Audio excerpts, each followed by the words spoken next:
오늘 우리가 살고 있는 이 시대는 의식주를 비롯하여 모든 면에 있어서 말로 다 할 수 없이 편리해졌습니다.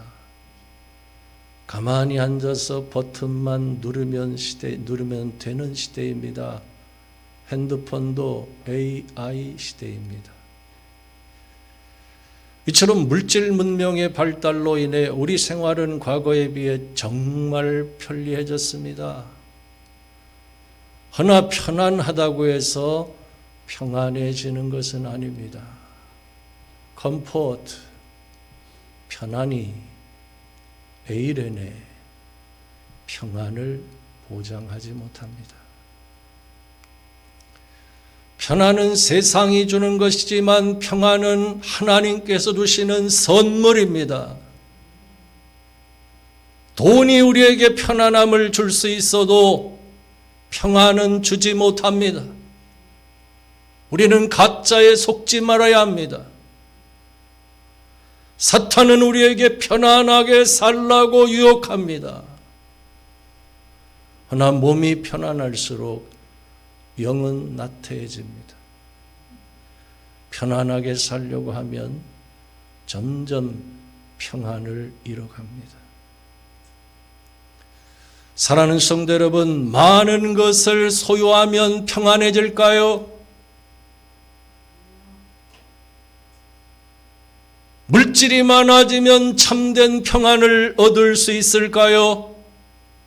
천만의 말씀 만만의 콩떡입니다. 참된 평안은 물질이나 이 세상이 줄 수 없는 것입니다. 그것은 말씀에 순종하는 자들에게 부어주시는 하나님의 선물인 것입니다. 원래 시편 131편은 성전에 올라가는 노래 또는 순례자의 노래라고 부릅니다. 당시에 절기를 지키기 위해 순례의 길을 떠난 순례자들이 마침내 예루살렘 성전에 들어가서 누리게 될 평화를 갈망하면서 드린 고백이라고 할 수 있습니다. 과연 우리가 영혼의 평안을 얻기 위하여 지켜야 될 것이 있다면 그것이 무엇일까요? 첫째, 헛된 욕심을 버려야 합니다. 우리의 영혼이 참된 평안을 경험하지 못하는 가장 큰 원인이 무엇인 줄 아십니까? 그것은 바로 욕심 때문입니다.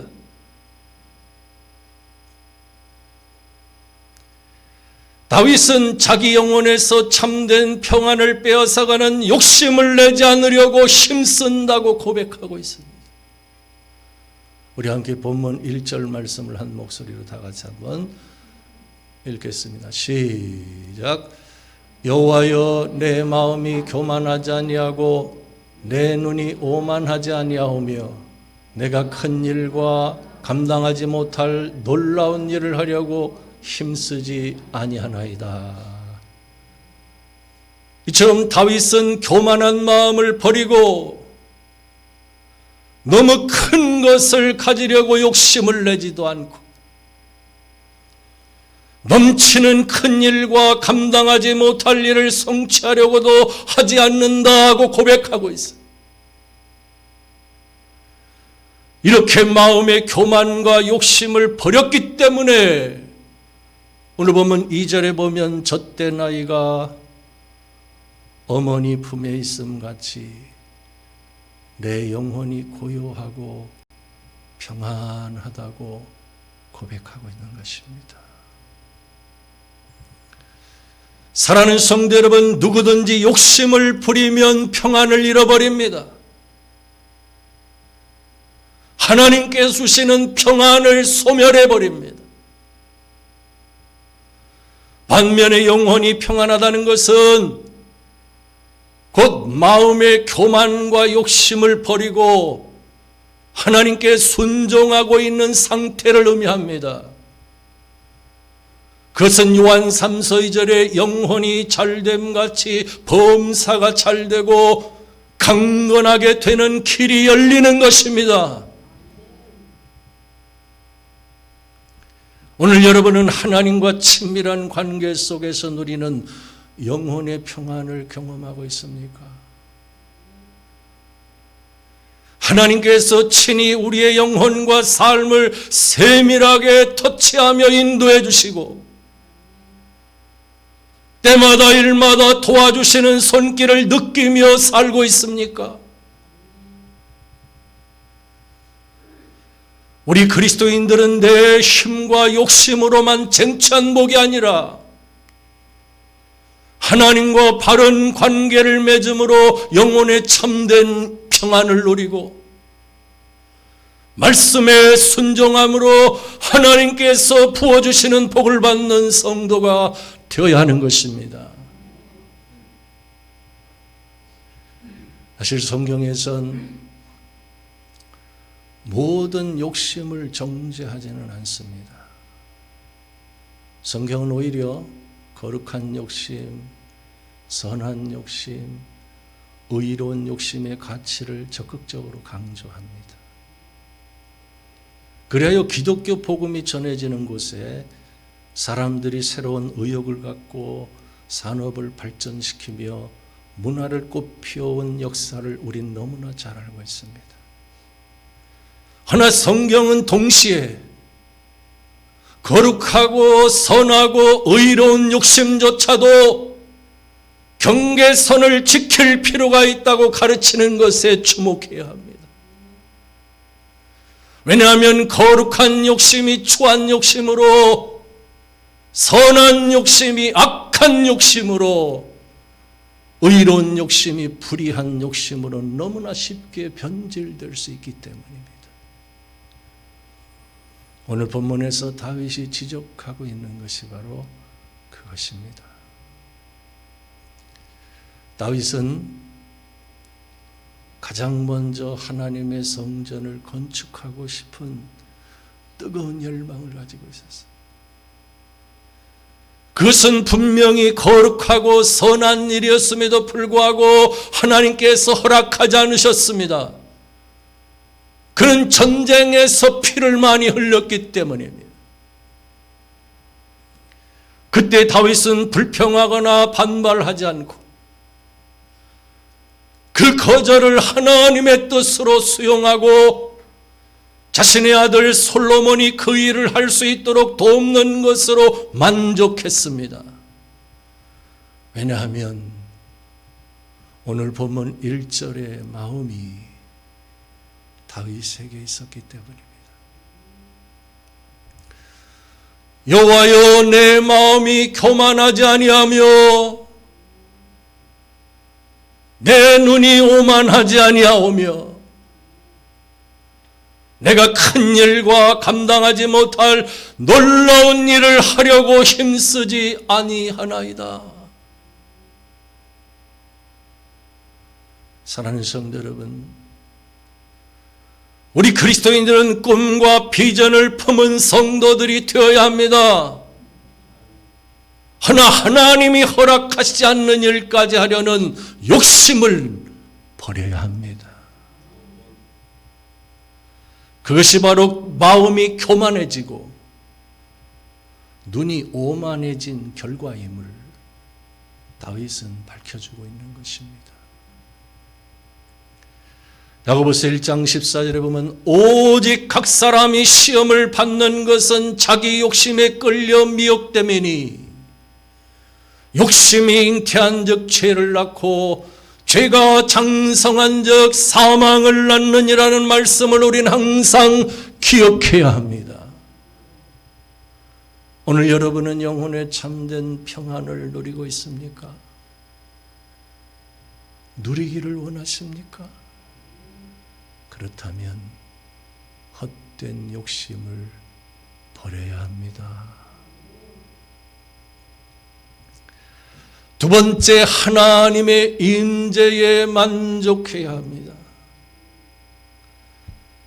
오늘 본문을 보면 세상에서 가장 평화로운 모습을 묘사해 주고 있습니다. 그것은 어머니 품에 안겨있는 아기의 모습입니다. 우리 함께 또 본문 2절 말씀을 한 목소리로 다 같이 읽겠습니다. 시작. 실로 내가 내 영혼으로 고요하고 평온하게 하기를 젖된 아이가 그의 어머니 품에 있음 같게 하였나니 내 영혼이 젖된 아이와 같도다. 여러분, 세상에 이보다 더 평화로운 모습이 있을까요? 아이가 엄마 품에 안겨서 고온히 잠들어 있는 모습이 얼마나 평화롭습니까? 그런데 여기서 주목할 것이 있습니다. 그것은 젖된 아이라는 단어입니다. 아이가 젖을 떼고도 울지 않고 엄마를 신뢰하기까지 결코 쉽지 않은 과정이 필요합니다. 그러므로 지혜로운 엄마는 젖을 떼는 과정에서 더 많이 스킨십을 해준다는 것입니다. 더 자주 그 아이에게 따뜻하게 사랑한다는 말을 많이 해준다는 것이. 젖을 떼는 것은 너를 버리는 것이 아니야 라는 메시지를 줘야 하기 때문입니다. 그 배움의 과정을 반복하면 젖을 떼어도 엄마가 여전히 나와 함께하고 나를 버리지 않을 것이라고 믿기 때문에 아이는 평안히 잠들 수가 있는 것입니다. 혹시 여러분은 아이가 자면서 웃는 소리를 들어본 적 있습니까? 까르르 까르르. 그거 잘 들어보면 그래요. 자기 웃음소리에 자기가 놀라서 깹니다. 여러분, 아이가 자면서 웃음소리를 낸다는 것은 어떤 표현일까요? 나는 행복해요. 엄마가 나와 함께하기 때문에 나는 행복해요 라는 표현인 것입니다. 사랑하는 성도 여러분, 하나님의 임재가 바로 이와 같은 것입니다. 하나님께서 지금 현재 나와 함께 계신 것을 알면 영혼이 평안한 것입니다. 사실 다윗은 젖을 떼는 과정을 혹독하게 경험한 사람이었어요. 그는 십수년간 사울왕에게 이리저리 쫓겨다니며 도망자의 삶을 살았습니다. 그는 원수의 땅에서 살아남기 위해 일부러 침을 흘리고 데몬의 몸을 그적거리며 미친 사람 흉내를 내야 했습니다. 심지어 자신이 가장 사랑했던 모사 아히도벨과 자신이 가장 사랑했던 아들 압살롬이 함께 공모하여 쿠데타를 일으켜서 밤중에 맨발로 울면서 도망을 가야 했습니다. 하나 그럼에도 불구하고 하나님께서는 한순간도 다윗을 떠난 적이 없으셨습니다.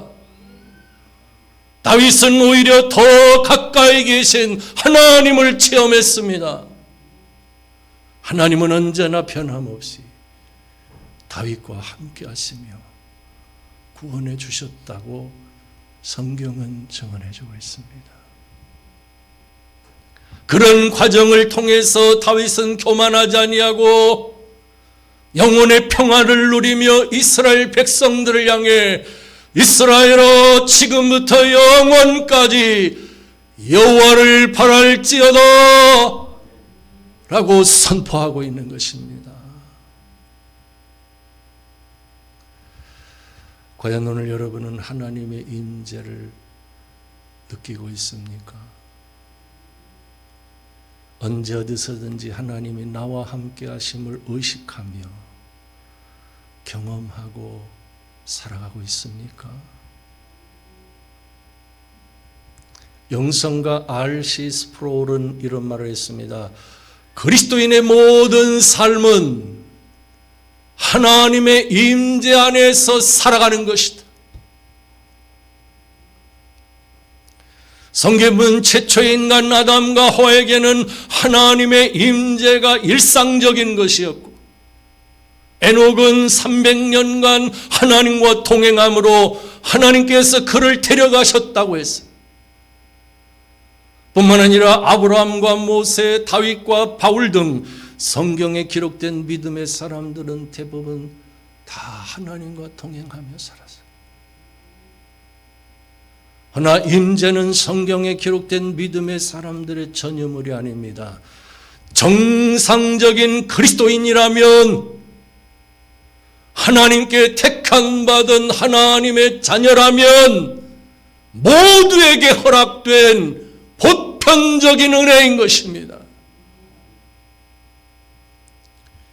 에이든 토저는 이런 말했습니다. 하나님의 임재는 기독교의 핵심 진리이다. 기독교 메시지의 핵심에 계신 하나님은 그분의 구속받은 자녀들이 그분의 임재를 명확히 인식하기를 원하신다고 했어요. 그렇습니다. 궁극적으로 우리 영혼이 참된 평안을 얻으려면 하나님의 임재를 의식하며 체험할 수 있어야 하는 것입니다. 사랑하는 성도 여러분, 오늘 본문의 다윗이 뭐라고 고백하고 있습니까? 본문 2절을 다시 보면, 실로 내가 내 영혼으로 고요하고 평온하게 하기를 젖된 아이가 그의 어머니 품에 있음 같게 하였나니 내 영혼이 젖된 아이와 같도다. 여러분, 과연 다윗의 이 고백이 단지 지식의 산물일까요? 아닙니다. 다윗은 지금 하나님의 임재를 경험하고 있는 것입니다. 하나님께서 내 영혼을 고요하고 평온케 하셨다고 고백하고 있는 것입니다. 그것은 마치 젖된 아이가 그의 어머니 품에 있음 같다고 자신의 체험을 간증하고 있는 것입니다. 신학교 다닐 때 감동을 받고 몇 번씩 반복해서 읽었던 책이 있습니다. 로렌스 형제가 쓴 하나님의 임재 연습이라는 책입니다. 로렌스는 평생 사람들 눈에 띄지 않는 수도원 부엌에서 주로 지냈지만 그를 만난 모든 사람들은 그로부터 신비한 생수의 강이 흘러나옴을 느꼈어요. 사람들은 로렌스의 사후에 그의 편지와 대화를 모아서 하나님의 임재연습이란 책을 만들어 행복한 영혼의 실체를 후세에 전했습니다. 과연 로렌스가 체험한 하나님의 임재연습이란 어떤 것이었을까요? 그것은 머릿속에 잡다한 생각들을 멈추고 오로지 하나님과의 관계만 생각하고 하나님의 임재를 의식하는 습관을 갖는 것이라고 말하고 있어요. 좀 더 구체적으로 설명하면 하나님께로 나아가는데 방해가 되는 요소들을 제거하는 연습을 하고 단순하고 자유롭게 하나님과 대화를 하는 것, 즉 친밀하게 하나님께 순간순간 말을 거는 것이라고 그는 강조하고 있습니다. 과연 여러분은 하나님과 대화를 나눠보셨습니까? 친밀하게 하나님을 의식하며 그분께 말을 걸어보셨습니까? 단지 혼자만의 독백이 아니라 하나님께서 세미하게 말씀하시는 것을 들어보셨습니까? 사실 하나님의 물리적인 음성보다는 하나님이 주신 마음, 하나님이 주신 감동이라고 하면 좀 더 쉽게 이해할 수 있습니다. 실제로 우리가 하나님께 질문을 하면 하나님께서 어떤 마음을 주시거나 감동을 주신다는 사실 혹시 여러분 알고 있습니까? 모르십니까?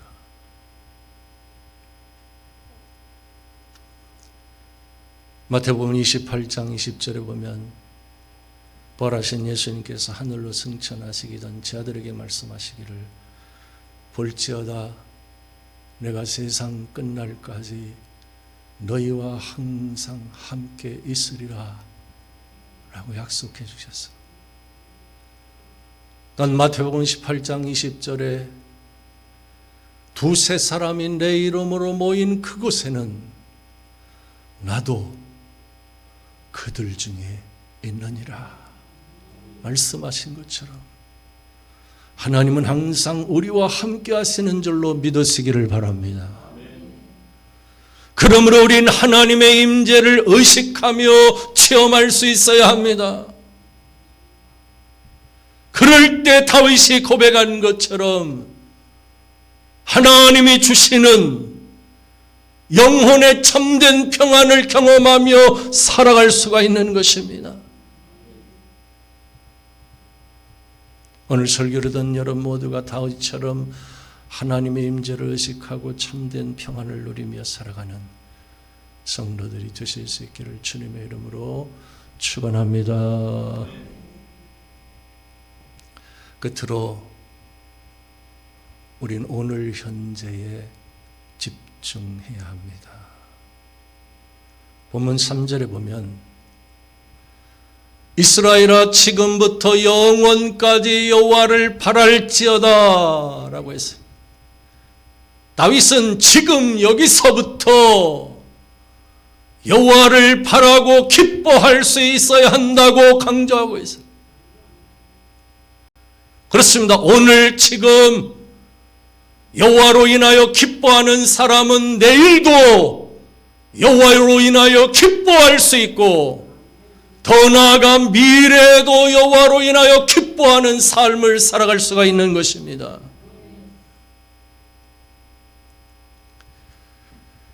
예전에 소개했던 러시아의 대문호 톨스토이가 쓴 세 가지의 질문이라는 단편이 있습니다.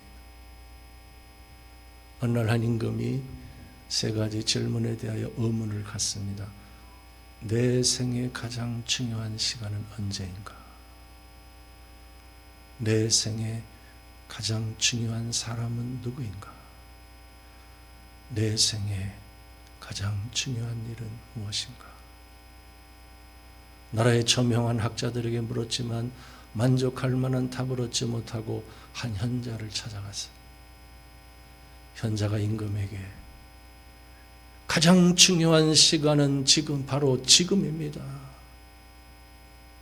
오직 지금만 영향력을 행사할 수 있는 시간이기 때문입니다. 또한 가장 중요한 사람은 지금 함께 있는 사람이고 가장 중요한 일은 지금 함께 있는 그 사람에게 착한 일을 하는 것입니다. 우린 그를 위해 이 세상에 태어났고 오직 그 일을 위해 이 세상에 왔다는 사실을 잊지 말아야 합니다 라고 말했다는 이야기. 그렇습니다.